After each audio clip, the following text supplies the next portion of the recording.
Magandang umaga mga bata. Ngayon sa araw na ito, ang ating tatalakayin ay tungkol sa pandiwa at ang tatlong aspekto nito. Pero bago yan, magpapakilala muna ako sa aking sarili. Ako si Teacher Divine D. Amolo at pwede nyo lang ako tawagin Teacher Vine. Ngayon, tumungo tayo sa ating aralin. Ano nga ba ang pandiwa? Ang pandiwa ay bahagi ng pananalita ng sasaad ng kilos o galaw. Binubuo ito ng salitang ugat at panlaping makadiwa.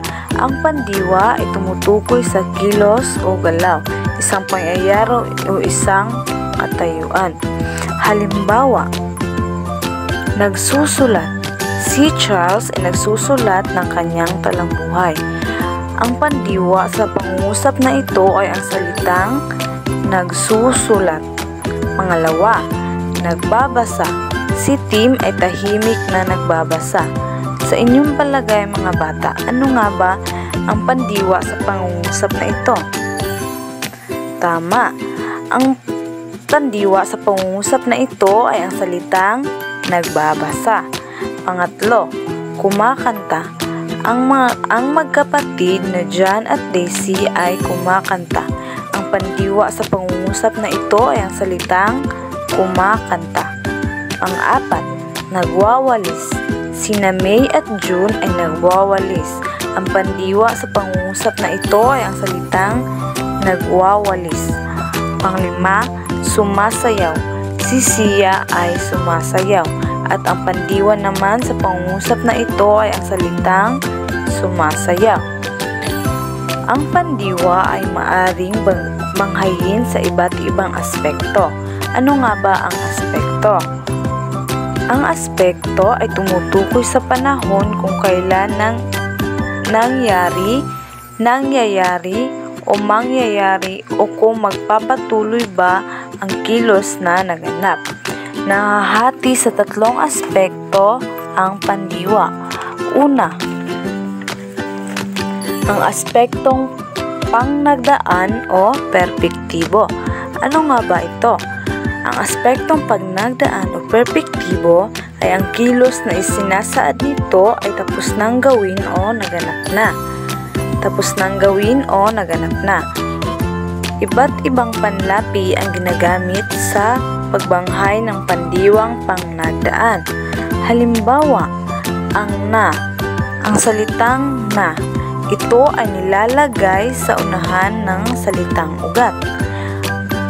Natutuwa. Ang aking kapatid ay natutuwa sa regalong ibinigay ko sa kanya. So, ang pandiwa sa pangungusap na ito ay ang salitang natutuwa. Pangalawang aspekto, ang aspektong pangkasalukuyan o imperpektibo. Ang aspektong pangkasalukuyan o imperpektibo, kapag ang kilos na sinaad ang kasalukuyang ginagawa o nasimulan ng gawin at hindi pa natatapos. Sa pagbanghay ng pandiwang pangkasalukuyan, kailangan gumamit ng iba't ibang panlapi at ating inuulit ang ating pantig ng salitang ugat. Halimbawa, natutunaw. Ang na ay inilalagay sa unahan ng salitang ugat. Natutunaw ang yelong ito. Ano nga ba ang pandiwa sa pangungusap na iyon? Magaling!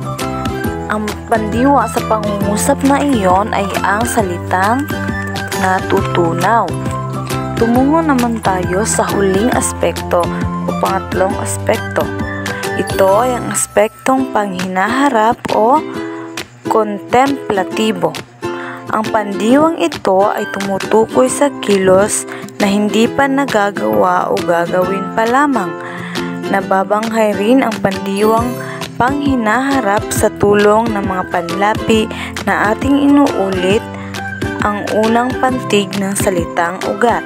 Halimbawa, makikita, nilalagay sa unahan ng salitang ugat.